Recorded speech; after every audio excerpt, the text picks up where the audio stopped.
These are stories that are really, really hot on the lips of Nigerians and burning in our hearts as concerned citizens. Now, the essence of talking about some of these stories is to proffer solutions, not to condemn any of these, stories or condemn anybody at all. And please, let's state categorically that the position to be taken on any of these stories and views to be expressed is not in any way the position of Flow FM 92.7, but solely expressed by the analyst Nicholas Onwarunoye. He joins us live this morning. Good morning to you, Nicholas. Morning.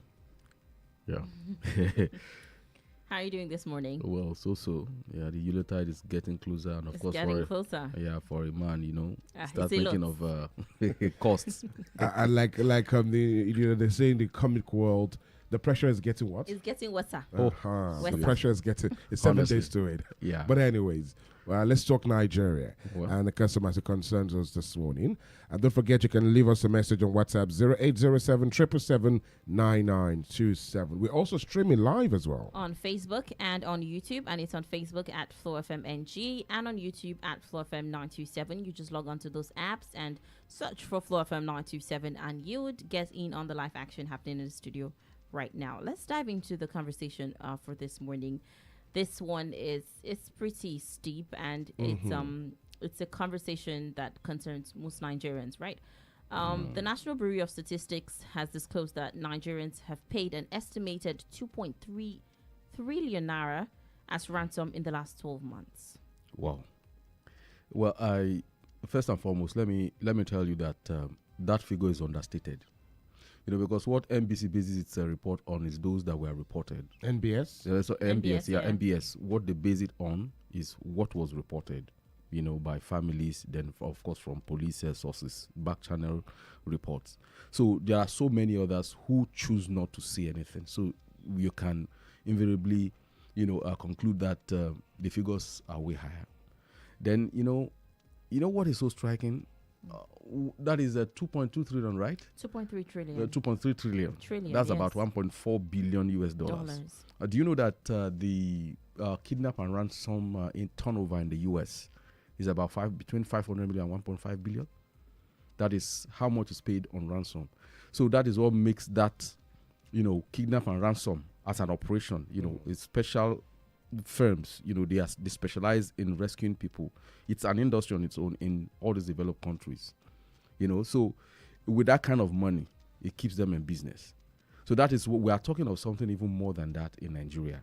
Because why that figure is very, very alarming is that I recall about close to 4-5 years ago, there was a story that I did, with Daily Independent newspaper, on the interest that some of these KR firms are taking in Nigeria. They wanted to come in, and there were lots of interest by politically exposed people, trying to get them to come into Nigeria because because they are the main target for this kidnap situations. I recall after doing that story, some people reached out to my editors and asking about whether if it's true, so that they can get on board the thing, because it was really scary at that time, So, when you even bring it local, you see the implication of, that kind of figure. It's, before you know what's happening, all these local, POS vendors, get involved in that kind of a payment stuff, So, because, was it early this year, some of this POS association reached me about that one of them called that some of those kidnap that happened in Shaki area, they wanted to, they sent the money to him that they should get them so amount of money.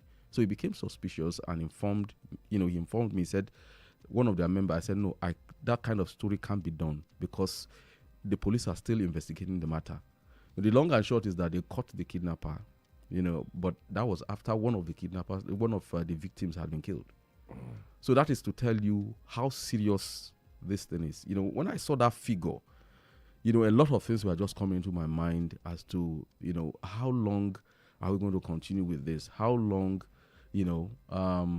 Nigerians have to go through this? My heart is always with the families who are victims of this kidnap situation, because you need to see when they give them conditions for releasing their loved ones, how they run up and down and things like that. So this figure, there is a lot of stories behind it, a lot of sad stories behind that figure. And honestly, how we got to this level, I don't know.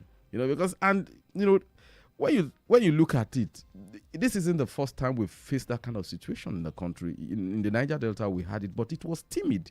I don't know why this one is getting a little bit out of, why it looks like we can't even get a handle on it. It's quite scary, really. It's like they just outsource the entire thing, and a lot of people are just benefiting from it. And it's almost like it's a profession. Honestly, that is it. I just mentioned the case of the POS people, so it tells you if one can come out, give information leading to the arrest of it, it tells you that is the channel with which they use, to get it. So a lot of innocent people are even involved in it without even knowing. In the areas of giving information, there was a story of one organizer in Ondo State. The police eventually tracked him to be an informant or something. And what makes him a very good informant?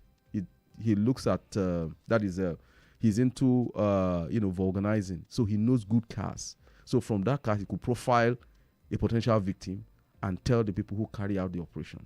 So that's to tell you how deeply entrenched this menace is in Nigerian society. Well, it is really, really sad. And again, just like you mentioned, I'll take a position with you that our hearts are really with the families of these concerned people, because again, it can be really, really traumatizing. I mean, 2.6. That is, when I look at that report, you see, that is on the average, each family paid about 2.6 million. Do you know what it's like coughing out 2.6 million? I mean, it's heart-wrenching, really. But my question is, how this is something that's eating deep into the country. Yeah. And it's like my colleague and you have also mentioned, I think it's very, very looking lucrative for people. To the point that even some people, some persons, individuals, stage their own kidnap and take. No, it's quite laughable, but I've read stories of people staging their own kidnap and then demanding for ransom. Let's take this call. Hello, good morning. Hello, good morning. You're live. All right, please try and connect back if you can. 0807 777 9927. 0807 777 9927. Nigerians paid 2.3 trillion naira in ransom over the past year. This is according to the NBS survey. Let's take another call. Good morning to you. Hello, good morning. Hello, good morning to you. This is Flow FM 92.7. Yes, what's your name? Yes, sir. My name is Ronaldo. Your name is? Ronaldo. Okay. What is your real name? My name is Albert. Okay. Alrighty. You're welcome to the Headline News Review. What's your position? Sir? All right. Talk to us. What's your reaction to some of these stories been talked about this morning? I don't know anything. Okay then. Maybe keep listening and enjoy. Maybe you can call back and have make your contributions then. I was going to ask you again. This is eating so deep to the point that people, stage their own kidnap, and then how do we stop all of this? And should there be? I'm pretty sure there is a legislation that's criminalized these things. Yeah. But how much of it should the security agencies be involved with? And how much can they go after these as kidnappers? well as people who stage and it. they all syndicate. Yeah, the whole. You see, look, it's a mixed bag of a lot of factors. The value system, number one. Look, you don't know how bad our value system has turned all over the years. Have you seen the number of people that have been picked up on this, this Yahoo stuff, for instance? The number of young about people. 272 or 172 yesterday, yeah? So you see, the question you ask yourself is, what do they teach them at home? What kind of value do they impart on these kids? That make, I recall that a while ago, I was talking to a very young school leaver. I asked that person, would you marry anybody with a flashy car? You don't know the means of, the means of livelihood and things. I said, yeah. So far as that person can take care of her. She was just sitting there with her mom selling bread. Then the mother was there listening. So I then asked myself, what is going on?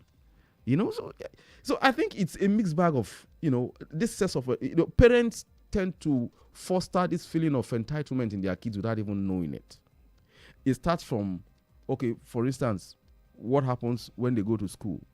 When they fail exam, it's not your fault. When they get dropped out, it's not your fault. When they do, you put them through a lot of things. You pay for their whatever. You do pay for WAEC and all those things, special centers and the rest of them, because you feel the child does not need to work. Then when it comes to university, you sort the lecturers too. So that is what breeds that kind of a thing. So at a point, the child is entitled to everything. So if the father is unable to provide, then he goes along to organize his own kidnap, so that if he feels that the father is too stingy. And we are talking of a child who, after leaving school, can't get a job, sits at home, feeds on the father, and he needs money because he sees his mates riding flashy cars and the rest of them. That is the kind of society we are in now. And so it's a mixed bag of a lot of things. The value system, then the security infrastructure so weak. You understand? It's the rate at which crime is developing is at a geometric race. While I'm not even sure what is lower than arithmetic progression. Is there anything lower than that? So I think that is the rate at which the security thing is moving. So you see kids. The kids these days are so intelligent. You understand? So it's really frightening, honestly. All right, Nicholas, please hold on. Let's take this contribution. Hello, good morning. Oh, sorry. All right, please try and connect back if you can. Or you can leave us a message on WhatsApp, 0807-777-9927. If it has eaten deep this much into the society, the level of crime, children going ahead to do these horrible things to their parents and staging kidnapping because you feel like, you're entitled to whatever it is your parents own and whatnot.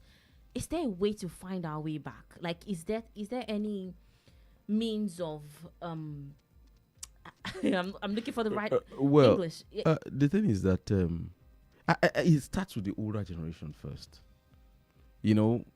Admitting that they have failed. That is number one.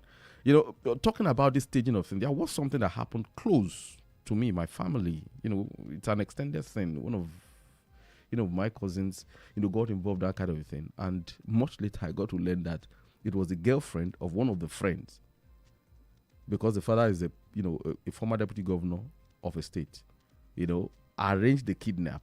They took her to somewhere, they hid her there. When the police finally tracked them down, the child was made to state that she was actually kidnapped.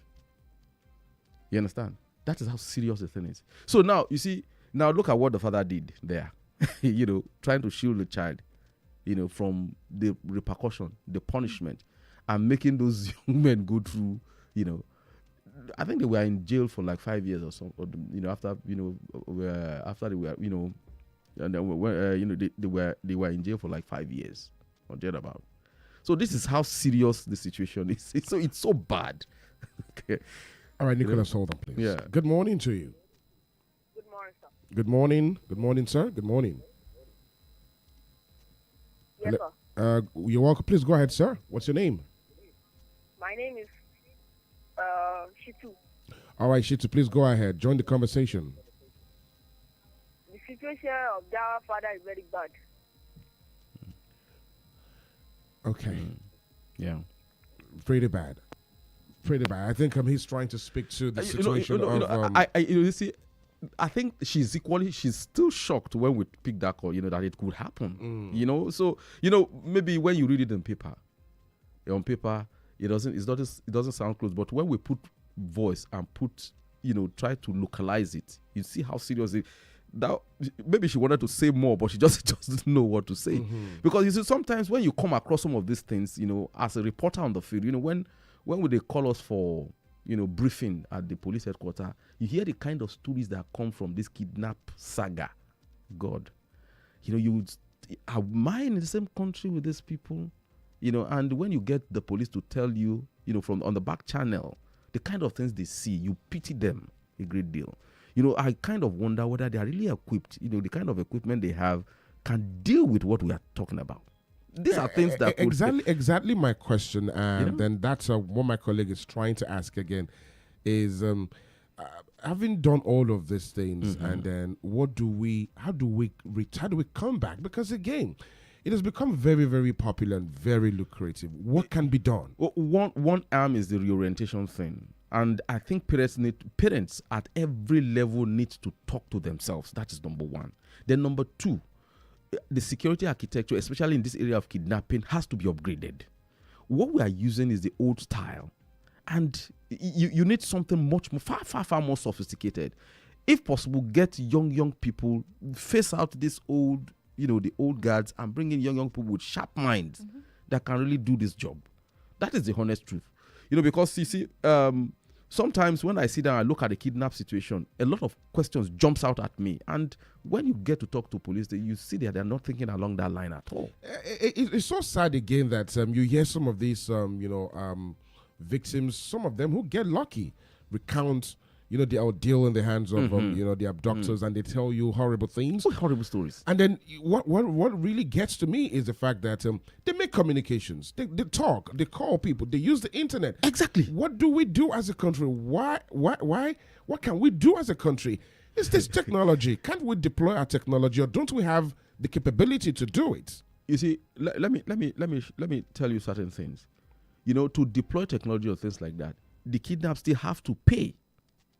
Because the cost of tracking is so expensive, police can't really deploy without somebody meeting them halfway with the costs.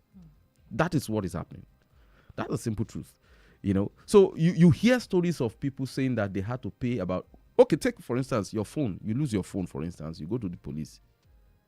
I've had accounts of people saying that they had to pay certain amount of money for them to deploy that facility to track their phone.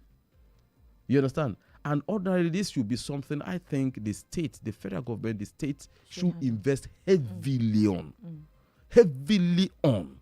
You understand? Because do you know what it means to lose a phone? Data, that's apart from the costly phone itself. Sorry to cut you, but we were saying 65% of families have, they've resorted to paying this ransom. Exactly. And it has up to 2.3 trillion. Yeah, that is what on the average. Now, is it better to pay the ransom rather than pay the police to, It's not. Exactly. It's not, because you see what you are sustaining that business. It becomes a business. You understand? Because why do we call some countries failed state? Why do you have Somalia as a failed state? Because it's a country where warlord rules. You kidnap, you go and meet the warlord. The warlord said, okay, I know who did it. Go and get the head of this so-so place. That if you don't release this person in so-so hours, I will roll on you. That is what's happening in countries like Somalia. And if we're not careful, we might get there. Where the known kidnappers, their handlers, and say, okay, I'm ready, please. And he goes in between, okay, they said you should bring 500,000. They said you bring 1.5 million so that we can release your loved ones.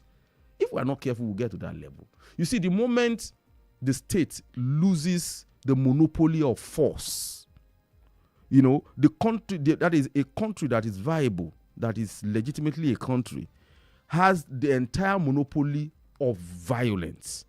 The moment you lose it, or you cede a part of it, a fraction of it, there is trouble.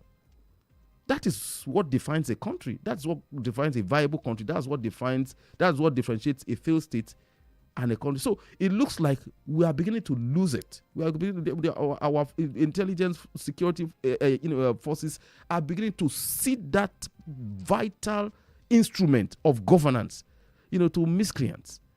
So nobody's safe. That's the truth. Well, I was reading a report yesterday about the affairs, and that a lot of Nigerians are scared of kidnapping, scared of kidnap. That's why they pay they pay through their nose to get on the plane. Yeah, exactly. So an average Nigerian wouldn't mind paying 200,000 naira to fly from Lagos to Abuja. Yeah, because he doesn't want to go through the the roads. Now these are multiplier effects. Being, at the risk of having to pay 2.6 million naira. These are multiplier effects that we're talking about. We have just talked about safety. Then what of on the economy? What of on travels? Now, let me tell you, you see, we keep on talking that about, a distressed economy and things like that. The road transports, the kind of money that an economy can get from road transport is massive. If we have security on the highway, good roads and good security on the highway, on the railway.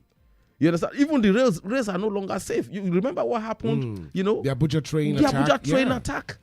Those are some of the things we are talking about. You see, the moment they had successfully profiled people who travel on that rail, and they know that these are above level Nigerians, get 2 or 3 of them, it's payday for them. That's the thing.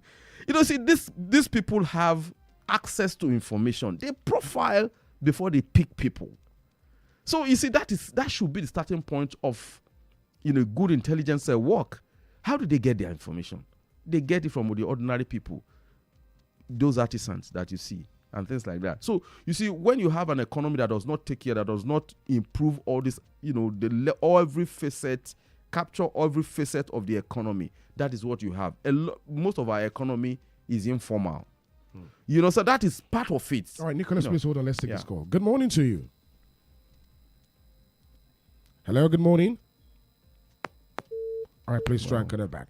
On WhatsApp, we have a message on WhatsApp. It says, good morning. I think parents need to train their children and monitor them so as to reduce crime in Nigeria. Honestly. You see, look, I'm holding back on a lot of things. As a reporter, as a journalist, you get to hear a lot of things. I'm really holding back on some of the things that I hear happening, what I see happening. You understand? That chap, whoever sent that message, is absolutely on point. It begins with the parents. So and I see, I align with a lot of talks that something has to be done, especially in the north of the country. This out of school children thing, it should be a national emergency. It should be a national emergency where if the north does not move, the entire country does not move. That is as simple as that. There's no way around it. Because that's probably where it stems from. Talking about inflation as well, like you're subjected to paying 2.6 A lot of people are not even traveling this period because of that fear, the risks of the fact that anything could happen on the roads. Exactly. Right, and then being subjected to paying 2.6 million naira on the average. Right, and then there's so much inflation where you're not even able to cater to your own family during this Yuletide season and all of that. And even there's a news report saying that onions. We were talking about chicken yesterday. Onions now is from used to be like a single bulb is 200 naira. A very tiny bulb, actually. It's 200 naira now. Wow. 300 naira. It has increased by 200%. And these are the things Nigerians are dealing with and still have to deal with so much insecurity where on the average someone has to pay 2.6 million naira. We are going to be talking about the economic situation for a while. Maybe throughout the Yuletide period we might be talking about it. Then on that onion thing, let's not forget that was it a while ago right here on this platform that these amalgamated traders did warn that foodstuffs are going to skyrocket. But of course, the onion thing, onion. It's a biennial product. That is, it takes 2 years for it. So what I think happened is, those kind of products don't like a lot of water, and a lot of flooding happened during the year. So you are going to have a shortage. That's number one. Then so of this course, year is like unlike any other year. It hasn't skyrocketed this much as the only time this onion thing happened was early. I think was it early in the year, something like that. But it had to do with this subsidy withdrawal. I think that was it. And then it was raining, cat and dog at that time. So it kills some of this bulb and these bulb products, all these biennial products. They don't like a lot of water. So you are going to be seeing a lot of that a great deal. It's not only bulb now. What of tomatoes? My usual vendor, I have a woman that sells me tomatoes. She goes directly from the source to get it. It's always cheap. The last time I got there, what I used to buy, for 2,500 naira, was something that would take me like almost a week, only to discover that this thing is, what I got was just one helping. That's all. It's insane, really.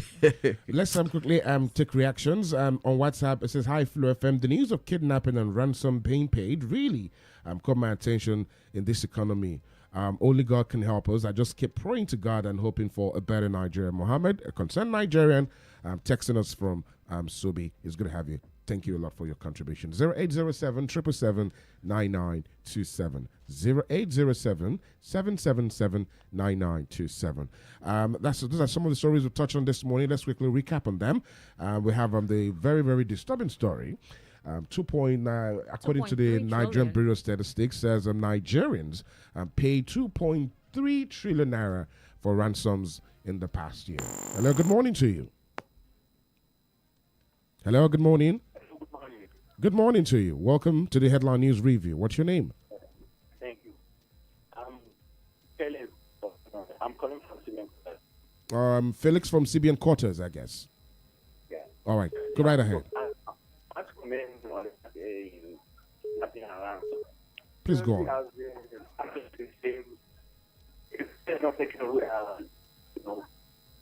We'll get to where Somalia and other countries are. I think we are almost there. Placing that people be kidnapped and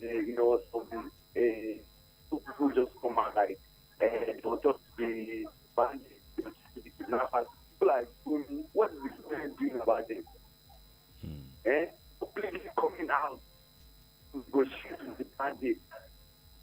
It's not acceptable.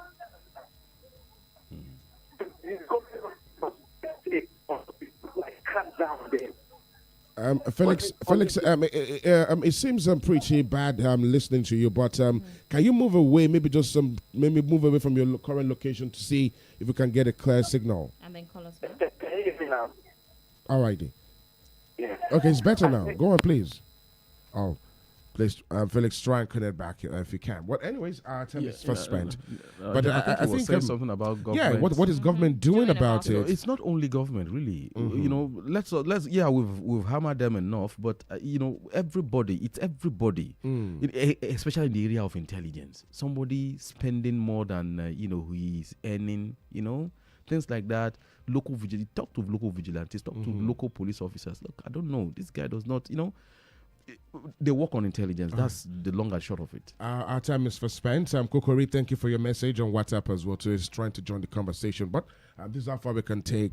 Can go on the program this morning. All views expressed on the program is not the position of Flow FM 92.7, but solely expressed, and that of our analyst this morning, Nicholas Uwaronoye. Thank you for coming on the program, and thank you for sharing your word. Thank you so much.